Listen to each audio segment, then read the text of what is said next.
it's Bernie here from Stamp and Eat, and welcome back to another Friday card making session with me.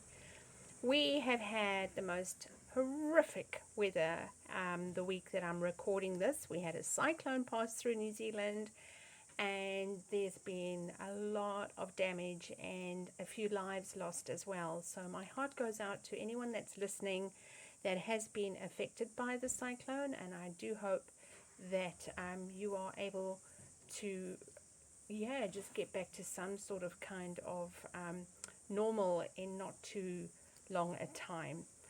So in this card today, I was not really sure what I wanted to do. I suppose it's just been after a week of just really heavy stuff happening around us, and then I stumbled across a design by Gail Ellis.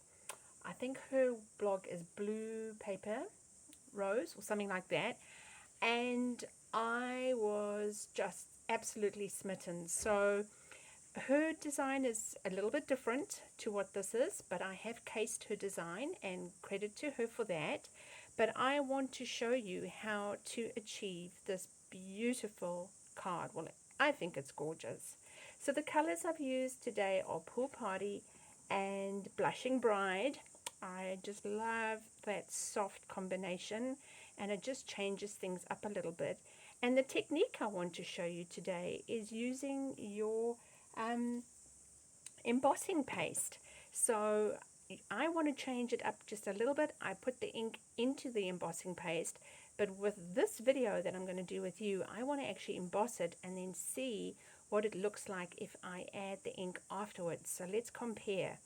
Now there is just two things I need to point out here that are not current catalog products. The one is the this beautiful paper that I used here and this die.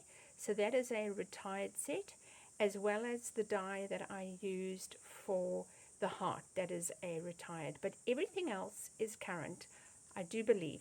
That's a mask I used.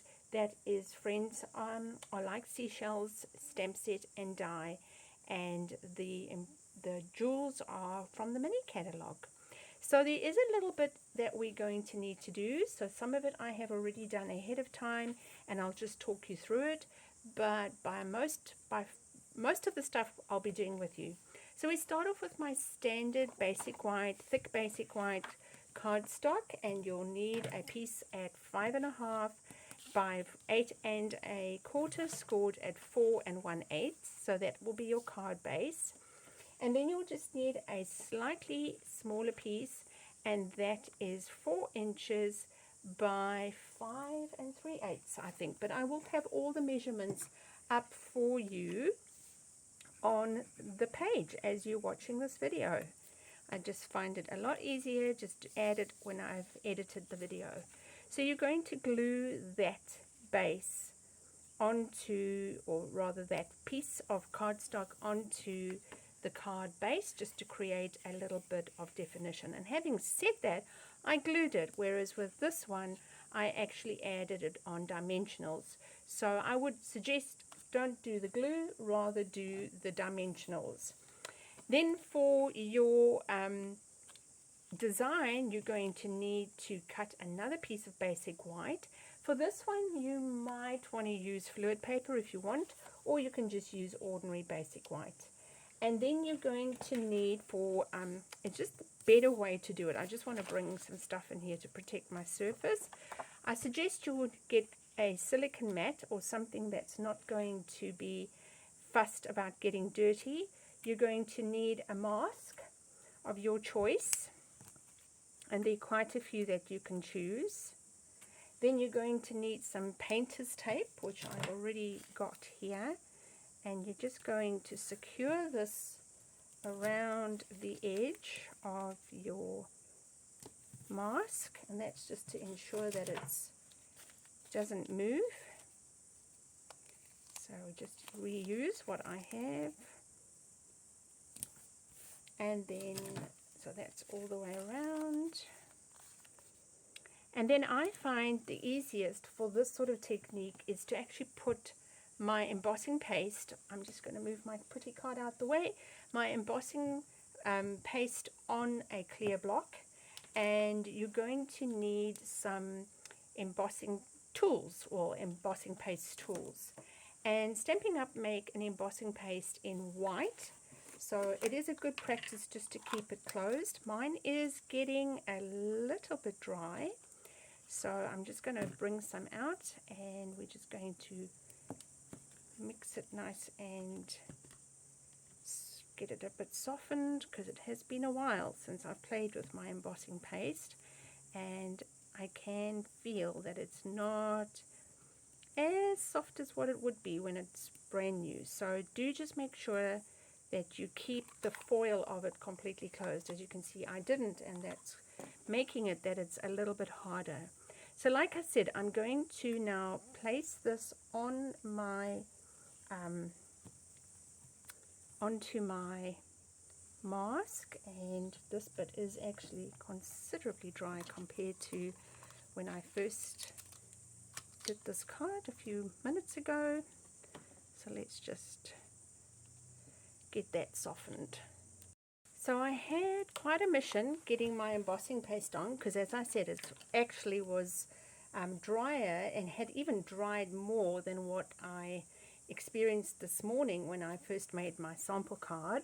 But I managed to get some on, and so I'm just going to scrape the surplus of that off, and then we will release the masking tape, and hopefully, so I'm just taking all the last bits off there, and I'm disposing of that, and hopefully once I release this, we will have a pretty picture with which we can do something. Now with the previous one, I added a little bit of ink to the embossing paste, but with this one I'm going to change it up a little bit, and I want to actually use like a watercolor technique. So because it's quite dry, I'm getting a whole different look, but that's also okay. And that's actually, if you've got some embossing paste that's starting to see the end of its life, then you can see what you can do with it. So we can actually work with this, even though it's a little bit drier than what I anticipated. Oh, it's creating a lot of static. I can actually work with it. So now, ideally, you should wait to let that dry, but I want to just come in with a little bit of my Blushing Bride ink. So I'm just going to drop that onto my clear block, and I'm going to use the broad water painter, and I'm just going to squeeze that on. I've got water in it, and so I'm just going to create a, let's see how this looks compared to the look that I had. We'll decide afterwards which one we prefer. Okay, and I just want to spritz it a little bit with some water just to get that ink. That's why I'm saying with this technique you probably want to use your Fluid 100 paper, because you will lose some of your, potentially lose some of your paper fiber, but it is doable. Okay, all right, let's clean that block and close the ink and close our water brush. And then you need to just leave this to dry, or you can do what I do and use your heat tool gun just to hasten it up. So I'm just going to do that, and then we'll come back with the next step. So now that I've dried that off, you can see there's that color has come through beautifully, and I just want to lift up. There's a little black something there, so we just lift that up. Brilliant. Okay, so now we go on to the next step. So for the next step, we're going to make this banner, and you just need a piece of basic white cardstock, and it's the same principle. I just did a color wash in Pool Party for that, so I'm just going to repeat the process, only this time we're using Pool Party, and I did about 3 or 4 drops for that one. Exactly the same. Bring your water in, just bring it through, squeeze. You could also, of course, just use an ordinary paintbrush if you don't have a water painter, but they are very, very handy to use. So I'm just going to wipe that block off again, and again we're just going to leave that to dry, or otherwise use your heat tool. Also, we'll need a circle that you can just use the excess ink on your water painter just to wipe off on the circle, just creating sort of like a water technique as well. So that needs to be done once you've done your banner, and so I can set that to the side. Now the banner is going to go, I just want to check that the writing is the right way around. I think it's this way. So your banner is going to go onto your card, but the first thing we need to do is we need to glue this your embossed bit on there, and because it's had a bit of water on it, I'm going to use my tear and tape for this. But before I do that, I've just remembered I need to actually rough up these edges. So I'm going to use my scissor, and I'm just going to rough these edges up. I seem to like this look at the moment. This used to be popular about 20 years ago, and I loved it then and I love it now. I really love this look. So just use a scissor to rough up these edges. Just creates a little bit of interest. Okay, perfect. Now I'm going to put my tear and tape on, and I'm just going to put it across the 3. Like I said, you could use glue, but because we've put some water onto this paper, and it isn't actually fluid 100 or watercolor paper, I can feel that it's not as strong as what it ordinarily would be if I used the right paper.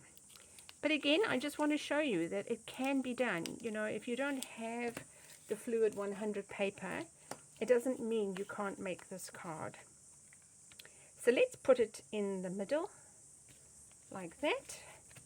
Just press it down nicely, and now we're going to work on the banner, and for that we're going to pop, again we're going to use some tear and tape, and we're going to put a generous piece across each of these edges, and I'm going to bring in my silver trim. So I'm just using my take your pick tool for quick release, and I've got the silver trim. So this comes in a silver and a gold, and I'm putting that right across, and I'm just going to, and as you can see, it seems to be, I've had this earlier today, I'm just going to make sure that that is well and truly on, and I don't usually do this, but it seems to be wanting to release quite a bit, so I'm going to stick it down another bit with some more tear and tape, and hopefully that does the trick. Okay, so now I need my release. What have I done with, oh there it is, my take your pick, and I'm going to, I think it probably has to do with the fact that I'm super in a hurry and the paper's not 100% dry. But anyway, so now I'm placing this on the bottom 3/4 of my card, matching the edge of that and that, like that. And what I suggest you do, because like I said, it's really rebelling, is I'm going to actually add a glue dot just under here, and we won't see that because we're going to be doing some design work now. So what you're going to need to do here is to create this floral or the sea scene. So we're going to stamp a seashell, we're going to stamp one of those designs and another seashell, and then we're gonna, I've done the coral already, so I'm going to use some scraps. Before I do that, I'm going to adhere my blue circle using dimensionals, and I'm doing it right around. I found that that was just the easiest. So this project does use quite a bit of dimensionals, just so that you are aware. But of course, if you don't have them, you don't have to use them. I just like the 3D look. So I'm wanting that about over there. Okay, so we're that far with the project. And now we're going to do some stamping. So I've got some scrap blue, scrap white, and I'm going to use this stamp from the Friends Are Like Seashells. So this is in the annual catalogue, and it comes with a die that cuts out amazing seashell pictures, and I will show you shortly what I've done. So let's just move that to the side. Because it's a photopolymer, you are going to need something soft underneath it, just so that it will firm but soft at the same time. And we're going to stamp that in Pool Party. So I'm just going to bring this in. Very dirty stamp, ink block. Just make sure you clean it properly when you've done your work with your embossing paste. Alright, so I'm happy with that. So I'll just close that for now. Oh, actually no, let's do the rest of our stamping. I'm also going to need to ink that one. So while we've got the ink out, and that's great. And still while we've got the Pool Party out, I die cut this little heart, and I am going to ink it with Pool Party, and the word love has come from the Quiet Meadow. There it is over there. I needed to find a stamp that was going to be big enough to fit in my little heart. Perfect. Okay, so I've done all my inking with that. I just need to do my inking with this stamp set. So, this stamp. So I'm going to pick that one up, and I'm going to use Blushing Bride. So I'm going to go there. This one will have to be fussy cut, I do believe. I don't think there's a matching die for this one, so that's okay. It's not too big. So I believe that's all our stamping that we need to do for this. So I'm going to die cut. Now let me show you. In this die cut, you can see that fits in there. So it is going to just mean that you're going to have a few bits and pieces. But if you're smart and you do it on a big piece of cardstock, and you get all these other bits with it, then we're going to use them for the background. And I'll show you now. I'm going to snip out these white coral bits that if you look in the background over there and over there, that's what I've used. So if you're smart about it, you'll be able to kill two birds with one stone. So I'm going to die cut that. I'm going to die cut this one using the die that matches it.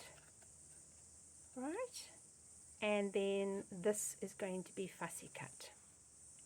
So I have die cut this out, and you'll get it looking like this, attached to those bits. So all you need to do is just come in with your paper snips and just go around it and just take off the extras like this. It pretty much gives way anyway, because you can feel where it needs to go. So that's the first one. We've die cut out this thingy, I don't know what its name is, and we've die cut that out, and now we just need to fussy cut this little clam. What are those things called? Dollar, I don't know. It seems to be every week I give you guys the opportunity to tell me what names of things. What is the name of that thing? Dollar, penny, dollar, dollar fish, dollar star. I don't know. What is it called, guys? Come on, help me out. And then the last thing we need to do is we need to get the foliage, the sea foliage. So the same situation. I'm just going to come off here, and I'm going to snip it off there, and I'm going to snip it off there, and that should pretty much take care of what I need. And just poke that out. Alright, let's see how we go. Now let's assemble this. So for this one, I'm just going to be putting some glue on this. So that's easy peasy. Only halfway. I often do that. If you follow me, you'll often see I do that. So I'm putting that out, not extending beyond the end of my card. Then I've got my coral, and that's going to come over the top, but I want it to extend out. I might just take it a bit higher for this one. So extending out there. So again, I'm only putting glue on, oops, yep, that is the right one. I'm only putting glue on the bottom bits of my coral. And I want that about over there for this one. It was a bit lower there. I want it a little bit higher. Just hold it down. Now for this gorgeous coral, I'm doing the same. No, let's do a dimensional for this one. So I'm just going to stick a dimensional at the bottom, and everything else is loose. So I'm going to pop that over there. Then for this little clam, I'm using a dimensional. You could of course use the little ones, or you could use the big ones as I'm doing. And that's coming in over here. I do just need to make sure that my love is going to, yeah, that's good. And then for my sea fish, what is that thing called? I don't know. I'm going to pop dimensionals at the bottom half of it. And because I want that bit sticking out, and I'm going to tuck that over the circle, sort of like that. Okay, and the last thing we need to do is we need to put the word love on a dimensional. I warned you there are lots of dimensionals, and I want that to come over the edge of that end so that it creates a natural point of end where it's finishing up. Now that's left for us to do is to do the silver ribbon. So get yourself a generous piece of trim, and let's just realize when I did that I didn't actually do my normal surgeon's knot, but that's okay. Pull it through, nice and secure, and snip. And I am going to use a glue dot on this bow so that it stays in place. And I've said it before, these little glue dots must not be underestimated. They are amazingly strong. I hang things up on my walls all the time using them, and that one's just doing its own thing. So I'm just going to just see if I can, oh, that looks cool. So we're just going to give it a bit of texture, and that's super cool. And now I just need to add my dimensionals, and I'm using the iridescent pastel gems, and I'm taking the big blue one, which I think just goes in so beautifully. And I do believe this is the last little one, and I'm going to pop that in there. And let's use this one that will also work over here. Remember, you're always working in threes. So let's have a look. Which look? I think I know which one I prefer. I prefer this one. So this one I color washed it. Admittedly, my paste was pretty much done for, but we've got a similar look. I still think I like the paste being mixed with the ink. Which one do you like? And what is the name of that sea creature? Pop a comment down below and let me know which of the two versions you like and what is the name of that sea creature. And for more inspiration, please subscribe to my newsletter. You will see the link in the drop down box just below. So from me here at Stampin' Eat, have a fabulous week of crafting, and remember, until we meet again, stamp, eat, sleep, repeat.